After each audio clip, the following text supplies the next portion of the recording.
Hello, thanks for joining us. This is Nationwide. I'm Ruth Aguele. The federal government has applauded the management of a commercial bank for the upward review of its loan scheme for micro, small and medium enterprises from 30 billion to 50 billion naira. In a statement by the Senior Special Assistant to the President on MSMEs and Job Creation, Office of the Vice President, Temitola Adekunle Johnson said the upward review of the loan is to increase the number of beneficiaries of the bank's loan scheme and impact more livelihoods. The loans will be given to beneficiaries at discounted rates of 15%, as any further review will be based on the loan performance after a year. Vice President Captain Shatima appreciates the gesture by the bank and notes the impact of its partnership with the federal government in the MSME space in Nigeria. Financial experts are collaborating anti-graft agencies like the Economic and Financial Crimes Commission and the Nigeria Financial Intelligence Unit to revamp non-performing sectors through continuous forensic audit reviews. The initiative is also working largely to prevent an annual waste of about 15% of the total budget amounting to 5.24 trillion naira due to absence of a robust performance forensic auditing process. This is why the performance forensic audit is imperative for Nigeria to curtail and ultimately eliminate wastages in the federal, states and local government. It is the only way out of the economic quagmire that is currently bedeviling and waging fierce war against our collective economic wellness. The new partnership is geared towards achieving a multifaceted approach of that which will reduce cost of governance, cover loopholes and put the economy in the right trajectory. Nigeria's participation at the International Conference on AIDS and STIs in Africa is ongoing in Zimbabwe, which has further opened the country to valuable knowledge about the challenges and solutions to the HIV/AIDS pandemic on the continent. Nigeria's First Lady Oluremi Tinubu, who stated this at a state dinner organized in honor of participating First Ladies at the conference. She says she looks forward to implementing some of the sustainable solutions back in Nigeria. She said one of the strategies that would be deployed will be working closely with communities to address reoccurring issues and find sustainable solutions. So AIDS shouldn't be a stigma to anyone. We've come a long way with AIDS. It's not just sweeping it under the rug. It's going to affect the next generation of young people. So that is why, when I go home, we have to hype the campaign through advocacy, different media, social media, whatever we can use. At an interactive panel session which was held earlier, the First Ladies renewed their commitment to ending mother-to-child HIV and AIDS transmission and eradicating new infections by the year 2023. The First Ladies were also treated to the Zimbabwe hospitality and taken on the Zambezi River, followed by a visit to the Victoria Waterfalls. The Zambezi is the fourth longest river in Africa and the largest flowing into the Indian Ocean from Africa. The First Ladies present include that of Botswana, New Jane Masisi, Mozambique, Dr. Isaura Ferraro in UC. The host, First Lady of Zimbabwe, Dr. Auxilla Nangagwa, and Nigeria's First Lady, Oluremi Tinubu, who is accompanied by First Lady of Ekiti State, Professor Olayemi Oyebanji. Let's look at security issues. The Nigerian Air Force has issued a formal statement addressing the misfire at Tudumbiri village in Igabi local government area in Kaduna State. The statement, issued this Monday by NAF spokesperson Air Commodore Edward Gabquet, stresses that the NAF has not undertaken any air operations in Kaduna State in the last 24 hours. The statement says allegations that the NAF accidentally killed innocent civilians in an airstrike are false, as the NAF has not undertaken any operations in Kaduna State in the last 24 hours. While commiserating with the casualties, the NAF says it is not the only military arm operating in the country, as some media organizations had earlier reported that villagers fingered the NAF in the incident, but the NAF was quick to refute those claims, with sources indicating the armed drone belongs to the Nigerian Army, which is yet to address the allegations. The Nigerian Army is presently holding an aviation seminar, while the Kaduna State government is still expected to issue a statement after investigations. Kaduna State government has commiserated with the families of victims of Tungar Biri community of Igabi local government area of the state who were attacked last night. Dauda Mohammed has an update.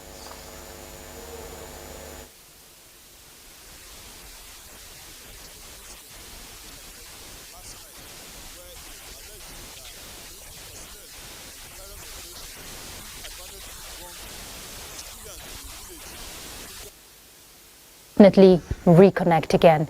All right, let's move on to other issues. In view of emerging internal security challenges, the Nigerian Army has ongoing operation in the 36 states of the Federation, including the Federal Capital Territory, Abuja. Well, to enhance intelligence gathering through effective communication with the locals in different areas of deployment, the Nigerian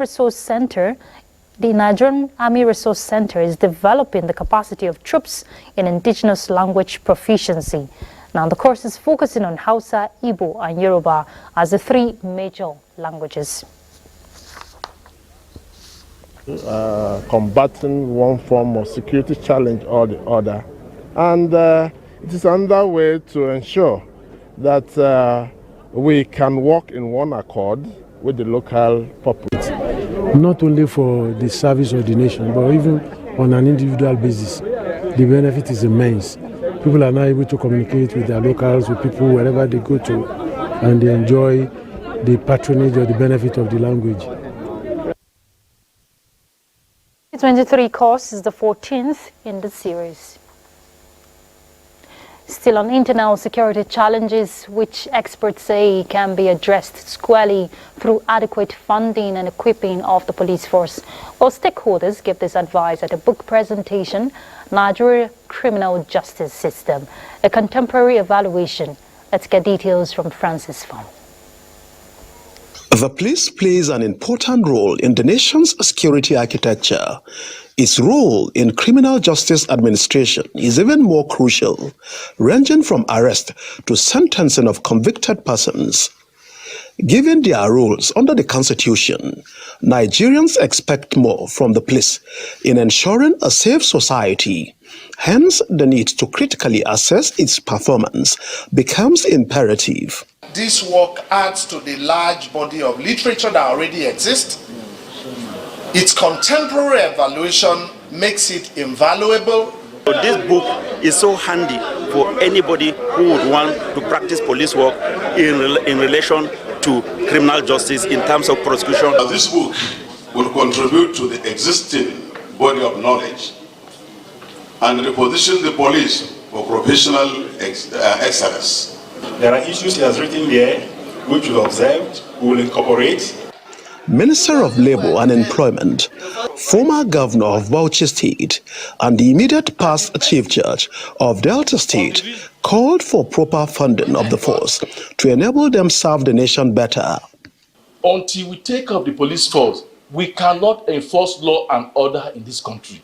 With the renewed hope of Mr. President, I'm sure there is a good reform that is coming that will also embrace and reward people like Dashwar Abuja. The book is a 400-page volume of 10 chapters Authored by ACP Tepniakas Dashuar Abuja, the commanding officer, 25 Mobile Police Force Squadron, Azumini Iwukem, Force Headquarters Annex. Francis from NTA News. And we look at a bit of legislature here. The House of Representatives Committee on Health has pledged its commitment to sponsor a bill that will upgrade the Federal Medical Center, OWO, into a teaching hospital, as well as improve its facilities for efficient performance. Chairman of the committee, Amos Mogaji, made the commitment when he led members of the committee on an oversight visit to the health facility. Toyin Batire will tell us about it. The House committee members, led by its chairman Amos Mogaji, had the tour of the renovated, existing and newly constructed projects in the hospital. Expressing satisfaction on the projects, Mogaji noted that the oversight is geared towards ensuring that healthcare system in the country is revamped and developed, while assuring that there will be regular engagement with the management of the hospital throughout the tenure of the committee to improve the status of the tertiary hospital. Mogaji, on behalf of the committee, promised prompt intervention on the challenges facing the facility. You don't turn a federal medical center into a teaching hospital by just pronouncement. It has to come through the constitutional means, that's by a bill. So going back, we'll look at it and then see everything that has to do with it. I've discovered that they have needs for several medical equipment that will make their work very easy. Medical Director, Federal Medical Center, OWO, Dr. Ahmed Adiagbo, while giving a breakdown of the 2023 budget allocation, expressed confidence in its judicious utilization. Since they have seen and they are happy with what we are doing, we are also happy. And we hope that this will transform into more development of the center. The oversight visit of the 10th House of Representatives House Committee on Health is the first to the health facility since inauguration this year. From the Federal Medical Center, OWO, Toyin Batire, NTA News. The Ministry of Solid Minerals Development and the Commonwealth Secretariat have commenced discussions on profitable prospects for deep-sea mining in Nigeria's coastal waters. This was when the Minister of Solid Minerals Development, Dele Alake, visited the institution.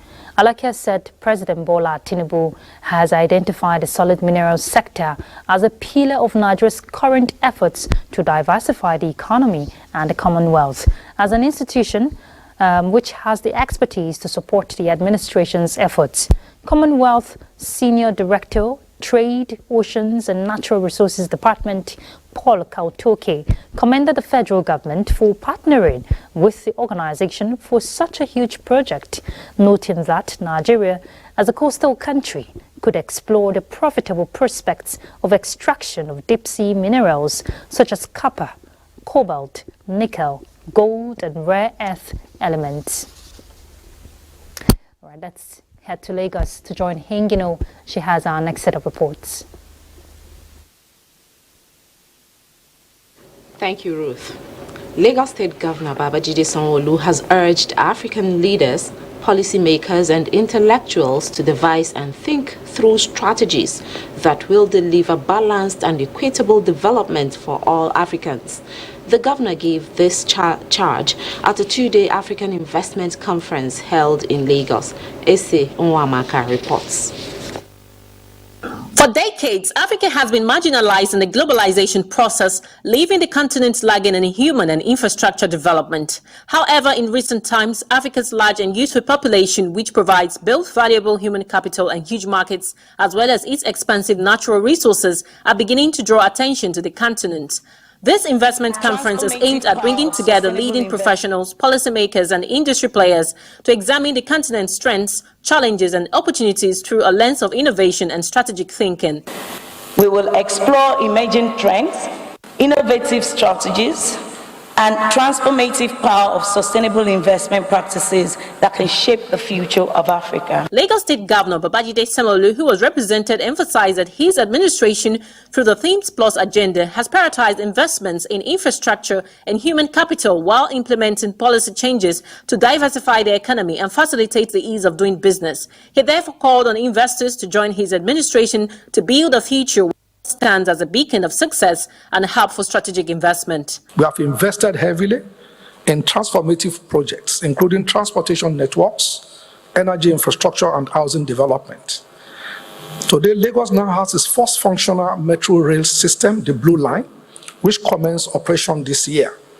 We are also nearing the completion of the Red Line, which we expect will start running sometime in 2024. The theme of the African Investment Conference is the emergence of Africa, a rethink or a re-strategizing. In Lagos, S.A. Owamaka, NTA News. The National Institute of Marketing of Nigeria has restated its commitment to boosting the marketing industry in the country as the professional body unveils various plans that will scale up its goals, including renewal of members' fellowship come 2024. President and chairman of the council rolled out some of the plans at a media parley in Lagos. Diana Ajale has details. Sharing, networking within the marketing industry. Learning and development initiatives, strategic collaborations, and reimagine the future formed part of discussions at the media parley by the National Institute of Marketing of Nigeria, aimed at repositioning the professional body for effective service delivery. We've presented a roadmap, and come 2028, the average marketer in this country will be a business leader. The meeting had breakout sections where newsmen and marketing professionals rubbed minds on challenges facing marketing as a profession and the way forward. The main objective is to promote and develop the art and science of marketing learning, and also to standardize the aspect of marketing as a profession in Nigeria. Fellows of the Institute believe strategies put in place to reposition the professional body are apt. Rebranding NIMN means that the future is going to be better than what it has always been. It's going to place NIMN in the rightful position as the authority and the regulatory body of NIMN in Nigeria. Issues raised at the meeting include implementation of the Institute's new curriculum, changing the nation's marketing industry landscape, as well as ensuring that members are well equipped with necessary skills and knowledge to excel in their respective fields. In Lagos, Diana Ajale, NTA News. Those are the reports from Lagos. Nationwide will continue in Just with Bilkisu after this break. Just with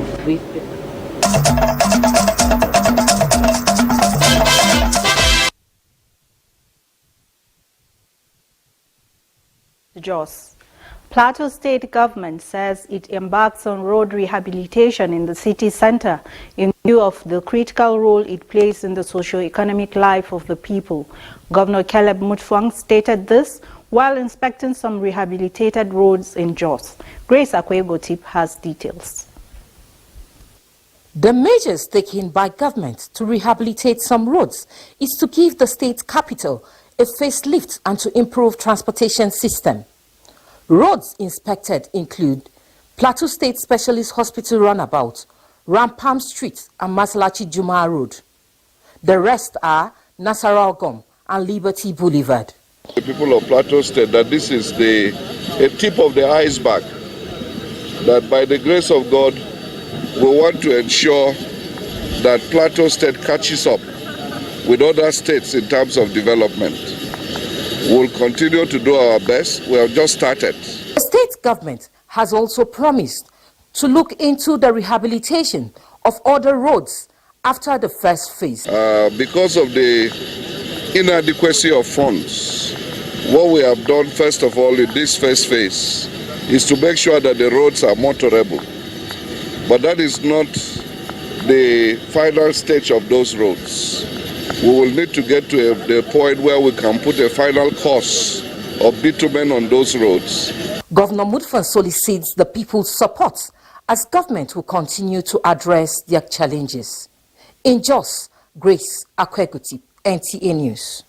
In its 16 days of activism against gender-based violence, with a clarion call for critical stakeholders to work towards a more robust collaboration and investment to end the menace, Caleb Gochin was at a stakeholders meeting in Jos and now reports. It is the position of speakers that although the issue of vulnerability of women and girls in Nigeria has been underscored severally, the various efforts put in place by stakeholders seem not to yield the expected results. The challenges, they say, are numerous, compounded by the current economic, social, and political situation in the country. It is for this reason and more that organizations like Women for Women International, in collaboration with the National Human Rights Commission, Federation of Women Lawyers, and the Nigeria Association of Women Journalists are brainstorming towards a workable solution. The appeal is for everyone to be up and doing at ensuring that a saner environment is achieved. Everybody is called to action and not fold hands. The culture of silence is killing a lot of people. Women need to speak up. Children need to speak up. We are calling on government and relevant stakeholders to key into all these strategies to bring about elimination of violence against women and girls. Relevant stakeholders in the promotion of issues of violence against women believe that some of these challenges can also be surmounted with the right environment created for the girl child to be educated and empowered economically. In Jos, Caleb Gochin, NTA News. That's our contribution from Jos. It's back to Ruth in Abuja for the continuation of Nationwide. Thank you very much, Bill Kisu. We'd like to take you back to the report we called earlier, where we told you that the Kaduna State government has commiserated with families of victims of Tunga Biri community in Igabi local government area of the state. Let's see that report now. Kaduna State government woke up to the news of an unfortunate incident which occurred last night, where it was alleged that military personnel on clearance operations inadvertently bombed civilians in a village, Tungambiri, in Igabi local government area of the state. And as a result of that, the state deputy governor, Hadiza Sabwa Balarebe, convened an emergency security and stakeholders meeting, which was held behind closed doors. At the end of the meeting, the overseeing commissioner for internal security and home affairs, Samuel Arwan, briefed the media on the outcome. The GOC 1 Division, Nigerian Army, Major General V.U. Okoro, explained that the Nigerian Army was on a routine mission against terrorists, but unfortunately, some members of the Tudumbiri community were affected. Search and rescue efforts are still ongoing, as dozens of injured victims have been evacuated to Barrow Diko Teaching Hospital by the government. Like I explained to you, the search and rescue efforts are still ongoing. We will communicate to members of the press further development as we receive. We are sad by this unfortunate incident, and Kaduna State government, under the leadership of Senator Obasani, has condoled members of the entire community. The meeting was attended by heads of security agencies, Chairman Jamaatul Nasrul Islam Kaduna State Chapter, and District Head of Rigasa, in whose domain the incident occurred, and other stakeholders. In Kaduna, Dauda Mohammed, NTA News.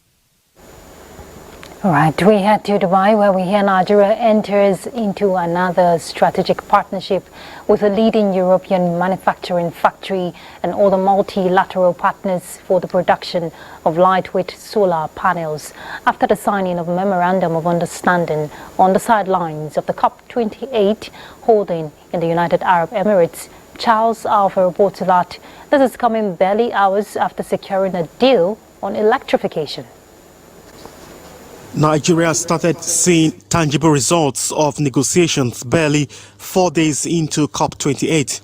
Two memoranda of understanding, all on accelerating Nigeria's climate commitment and just transition. Infrastructure Corporation of Nigeria, African Green Infrastructure Investment Bank and Solarge will by this commitment create a solar panel in the country using recycling plastics. So this MOU you are signing today is going to support our intention to extend electricity access to the rural dwellers. The PV manufacturing plant will be one of the large-scale production facilities in the world for lightweight panels with ultra-low carbon footprints. The project that we're talking about touches on three things. Number one is local manufacturing. Number two, it's green manufacturing. Number three, it's renewable energy equipment manufacturing. Capital is being mobilized to finance a green industrialization strategy, and that is something which I think is a testament to the change that we see in the area of climate finance, and Africa is leading the way with this project. We believe a new era of made in Nigeria, clean and efficient energy solutions and technologies. It is actually going to be an example of how we can trade across borders. Another MOU was signed by the National Council on Climate Change on behalf of the federal government with the African Climate Foundation. AFC is providing catalytic financing to the National Council on Climate Change for implementation of climate change policies, development of climate change projects, green projects that will also lead to the earning of carbon credits. The federal government power company also recently signed an MOU with Siemens Energy to help build Nigeria energy sources. From Dubai, Charles Alpha, NTA News. The United Nations Industrial Development Organization, UNIDO, and the Abuja Environmental Protection Board are creating awareness on plastic circular economy under the UNIDO project tagged Promoting Sustainable Plastic Value Chains Through Circular Economy Practices. The awareness seminar held at Jabi Recreational Park, Abuja, aims to contribute to Nigeria's inclusive and sustainable industrial development and reduce leakage of plastics to the environment.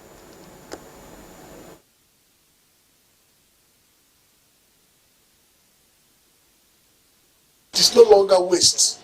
Rather, people are making a lot of money from it. So that's exactly what I expect to be the end product of what UNIDO is trying to achieve in Nigeria.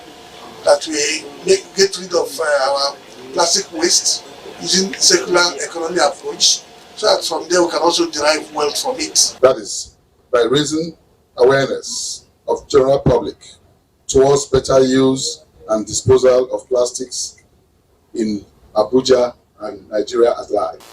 We are not only protecting our environment, but also fostering a mindset of responsible consumption. Stakeholders are advocating adequate budgetary provisions for the National Commission for Persons with Disabilities for enhanced service delivery and inclusivity in ensuring the well-being of persons with special needs in the country. This was at a lecture series to commemorate the International Day for Persons with Disabilities. Let's take this background report by Delhatu Abdullahi before we join another of our correspondent, Usman Mohammed Binji, live on the issue. But let's take this background report first. It is to mark this year's International Day of Persons with Disabilities, commenced with a rally from the Women's Center to Sultan Muhammadu Machido Institute, Sokoto, the Sokoto state capital. Our aim is to ensure that a person with disability becomes so sufficient and develop himself and take responsibility of himself. Governor Ahmed Aliyu assures that the state government will initiate more programs to address plights of people with special needs. Among measures the government is taking is an increase in the number of beneficiaries of the state government's monthly stipends and establishment of skills acquisition centers to ensure self-reliance among people with disabilities. We intend to increase the number of the beneficiaries from 6,670 to 7,000 persons in the state, with a view of ensuring that more physically challenged persons benefit from the gesture. The theme for this year's observance is United in Action to Rescue and Achieve the SDGs for, with, and by persons with disabilities. In Sokoto, Alhatu Abdullahi, NTA News. If you recall, yesterday was the International Day for Persons with Disabilities. So let's join our correspondent, Usman Mohammed Binji from Sokoto Live. He's going to give us more update on issues around persons with disabilities.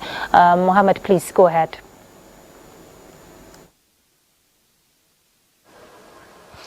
Ruth, it's good to see you. You are welcome to Sokoto.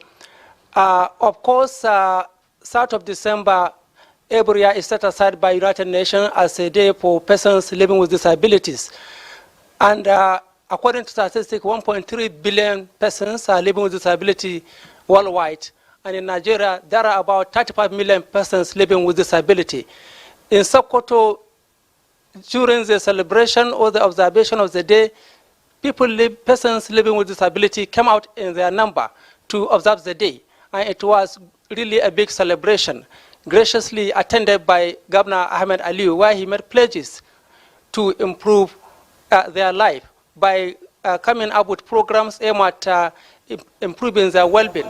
And by all that, he pledged that a skills acquisition center will be established for the benefit of the persons living with disability in order to ensure self-reliance among them. And in Nigeria, if you can recall, in 2019, former President Muhammadu Buhari assented to a bill which prohibits discrimination against persons living with disability in all its ramifications. And according to that law, within 5 years, a lot needs to be done to ensure that the peculiar needs of the persons living with disability is met. One of such is that public buildings should provide access to them. And with me here is the immediate past national president of the National Association of Persons Living with Disability, Abdul Nasir Sani Argungu. Sir, it is good to have you.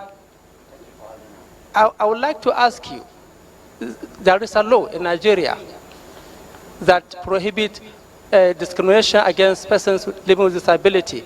How far, so far? Well, so far so good. Actually, we have struggled for that law for the past 20 years back, and God willing, we succeeded by securing the assentment of the bill by Mr. President General Muhammadu Buhari.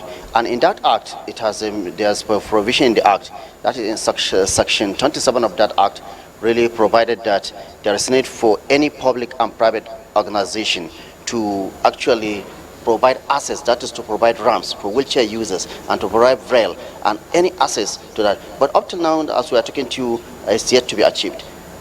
Other states, other infrastructures been constructed. We see that they are forgetting about that bill. And in this 2023, that is exactly when the 5 years will be. And we're going to sue them to court. Any individual, any organization that doesn't provide access for persons with disability, we're going to say, because the act will commence operation, and we're all out for that. Let me tell you this, that we have about 35 million persons with disability in this country. About 35 million persons with disability in this country. It's a lot of people. You go to other countries like Niger, they have less than 20 million people. So we can form a country of our own. And we believe that persons with disability deserve every right to be treated as human beings. We no longer need any sympathy from anybody. All what we want is encouragement. Let's encourage us. Providing access to public buildings for people living with disability. Now, what are the other things that you need to maybe have? Maybe in terms of certain percentage is expected to go to you, You see, even in that act in section 26, I believe, there's a provision that any employment, either government or private, 5% of that employment must be competent and qualified person with disability. Not just because you are disabled you can be employed. No, you must be a competent and qualified person with disability to be employed. So we have that bill, and actually we are going to utilize it seriously. Apart from these challenges, what other success stories maybe can you share with us? Well, the success story is since the establishment of this act, the assessment of this act, we succeeded in having a commission of persons with disability. It was manned. All the directors there, all the executive secretary, all directors are persons with disability, and we have achieved a lot. Under the leadership of Mr. James Lalu, we have achieved a lot in seeing that we improve the living standard. We give our scholarship to persons with disability to study, because we believe that imparting quality knowledge to a person, you are empowering him to be a good person that will help the society. Thank you very much.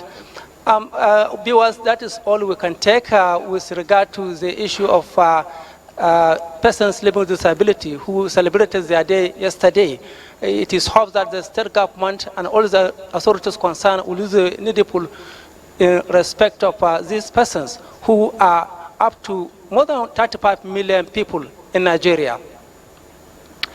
Thank you very much, Usman, for that insight there. Of course, the advocacy has been on, to ensure that the Discrimination Act against persons with disabilities is put into action, talking about implementation of the act. And in significant stride towards that inclusivity, the Leprosy Mission Nigeria and the National Commission for Persons with Disabilities jointly unveiled the translated and simplified version of the 2018 Disability Act in Abuja. Now, the act originally is in English, but it has now been made accessible in 3 major Nigerian languages, that is Igbo, Hausa and Yoruba. Gufan Shaji Ungwai will tell us about it. The unveiling of the translated versions of the 2018 Disability Act into 3 major Nigerian languages is a move by the National Commission for Persons with Disabilities and disability advocates to push for further inclusion. This significant accomplishment does seem clearly to be a reflection of their dedication to making more information accessible to all individuals, especially those with disabilities. Your government is with you. Your committee in the House will stand up for you. We ensure your rights. It is going to send a lot of messages to the community leaders. Our traditional rulers are supposed to be fully aware of the provision of this law and how they can be able to apply within the community setting to make sure that the rights of persons with disabilities are protected. Of particular importance is the attempt to reach persons with disabilities in rural communities by deploying the translated works. By providing these translations, we are ensuring that every member of our community, of our country, of our state, can understand and benefit from the rights and provisions outlined in this critical legislation. The Executive Secretary of the Commission is optimistic that more translations in various indigenous languages would soon be made available to the public so as to ensure inclusivity and make sure that persons with disabilities know their rights as enshrined in the 2018 Disability Act. In Abuja, Gufan Shaji Ogwanyi, NTA News. Thank you, Gufan. Let's head to Port Harcourt to join Gabriel. Gabriel is going to give us the next set of reports.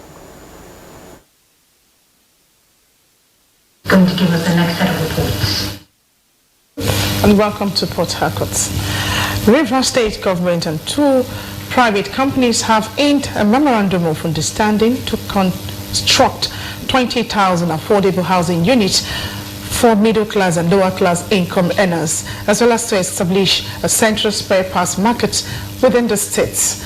Governor Similar stated that provision of this critical infrastructure are in tandem with his administration's goal to provide affordable housing that will propel economic growth in the states. Osinachi Samuel reports.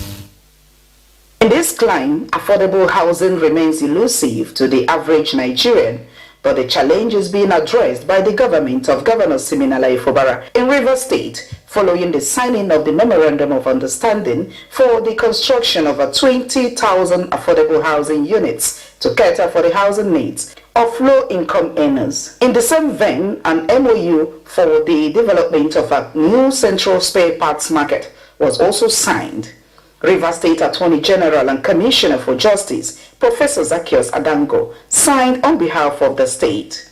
Governor Fubara charged the investors to ensure immediate commencement of the projects, noting that the groundbreaking will hold in a week's time to show the seriousness attached to the two projects. And not just a market, it also brings a level of development within that axis. One of our greatest problems is housing. Housing for the low-income earners. Representatives of the investors assured that they will give their best dedication to ensure timeless delivery of the projects. In Port Harcourt, Osinachi Samuel, NTA News.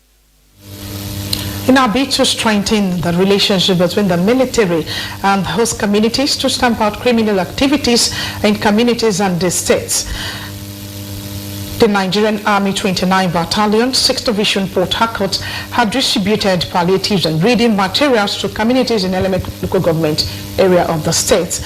This is in line with the people-oriented philosophy of the Chief of Army Staff, Lieutenant General Taoreed Lagbaja. Dimabra Sedomaweke reports.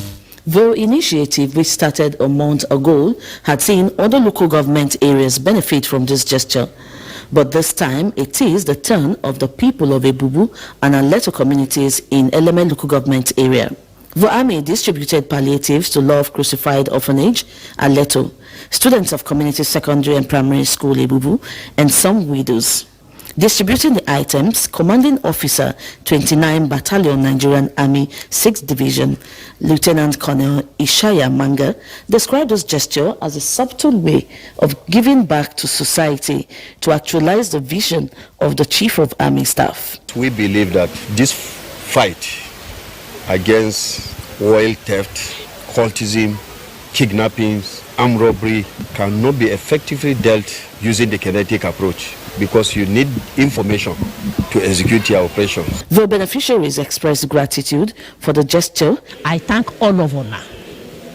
May God bless army people when they bring food for us. To some of us who doesn't even have one notebook, most of the students, as you say, they don't have a notebook, and yet they have the privilege of getting one today.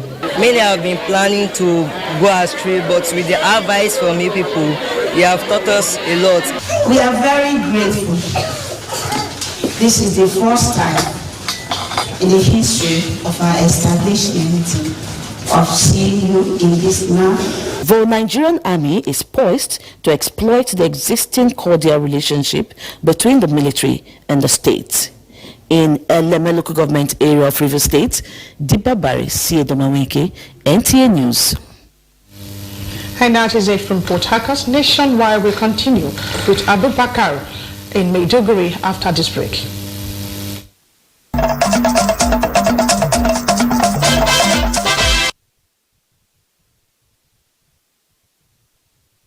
Hope you're still onto Nationwide on the Nigerian Television Authority. Let's now continue from Maiduguri with issues that have to do with security, proper observance of national and international humanitarian issues, as well as human rights laws by the military during operations is necessary towards achieving global best practices. To ensure adherence to this tenet, the Nigerian Army Department of Civil Military Affairs embarked on sensitization workshop for frontline troops across the country. Memuna Garba reports that the workshop was held at Memalari Cantonment, Maiduguri. The workshop was organized to further sensitize troops on their constitutional responsibilities while being mindful of the humanitarian and human rights laws to enable them perform their duties in conformity with the best practices.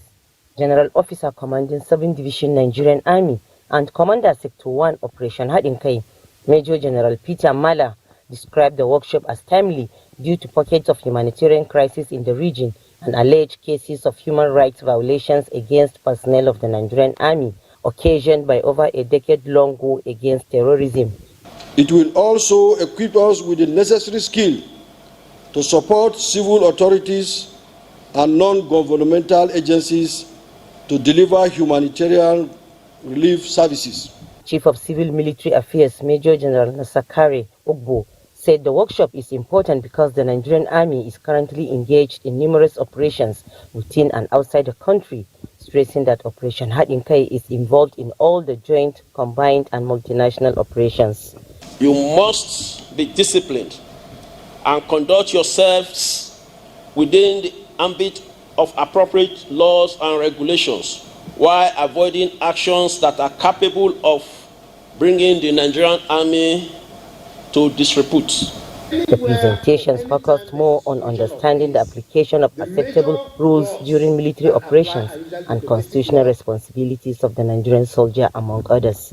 In Maiduguri, Maimuna Garba, NTA News. 40 persons have been arrested by the Nigerian Security and Civil Defense Corps, NSCDC, Borno State Command, for committing various offenses in the month of November 2023. Tina Toro reports that the NSCDC also called on Nigerians to be aware of imposters and employment scammers. Volatility of Borno State, especially with the Boko Haram insurgency, Governor Babagana Umar Zulum banned metal trading business, popularly known as Ajokuta, stating categorically that those found flouting the directive will be prosecuted. It is in this regard that personnel of the NSCDC arrested 10 persons engaged in the banned trade with trucks and motorcycles loaded with scrap metal at various locations within the metropolis. Others arrested are those engaged in the act of vandalism, as they were in possession of armored cables belonging to power generating company, those notorious for disturbing public peace, and in possession of hard drugs, as well as 3 cartons of oxytocin injection stolen from a government healthcare facility were also apprehended. Impersonators parading themselves as military and police personnel and in possession of fake ID cards and those in possession of fake cards, mainly for palliatives, are among those apprehended by the NSCDC. Commandant of the Nigerian Security and Civil Defense Corps, Borno State Command, Ahmed Faruboyi, gave strong warning that anyone found violating the law will be dealt with and called on Nigerians to beware of scammers defrauding unsuspecting people in the name of employment, as the Corps has closed the employment process and is no longer recruiting. Some people are parading themselves, some disgruntled elements within the Corps are engaged in extorting money from prospective candidates into the Corps. As I speak right away, the season for recruitment is over. Those whose services are required or were required by the Corps have since been engaged and contract of employment established. Any other thing short of that for this year is foreclosed. Those arrested would be prosecuted. In Maiduguri, Tina Toro, NTA News. And those are the latest stories at this time from Maiduguri. Ruth in Abuja has more for us. Thank you, Abubakar. Good to see you. The Director General, NTA, Salihu Abdulhamid Dambas, says the organization will continue to support sporting activities of Team NTA with necessary incentives to sustain its leading role in the industry. He gave the assurance when he formally received the trophies won by NTA football team at the 2023 Swan Intermediate Sports Competition for the 6th consecutive time. Tokbe Alabi reports. The slogan, "You can't beat the rich," came to play at football pitch and tennis court, where NTA teams topped the 2023 FCT Swan Week sports competitions. NTA football team has remained indomitable for the 6th consecutive time, defeating FRCN by a lone goal to retain the title. At a formal presentation of the trophies to the NTA management, the Director General Salihu Abdulhamid Dambos believes it is not easy to retain the trophy for the 6th time and commended the teams for their resilience and consistency. On the part of the management, we will, of course, give you all the necessary support that you require, including, of course, the best motivation I think will be to observe the rest of you that are on contract.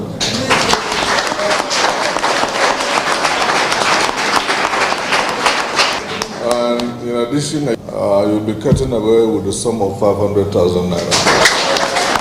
And now that you have a patron.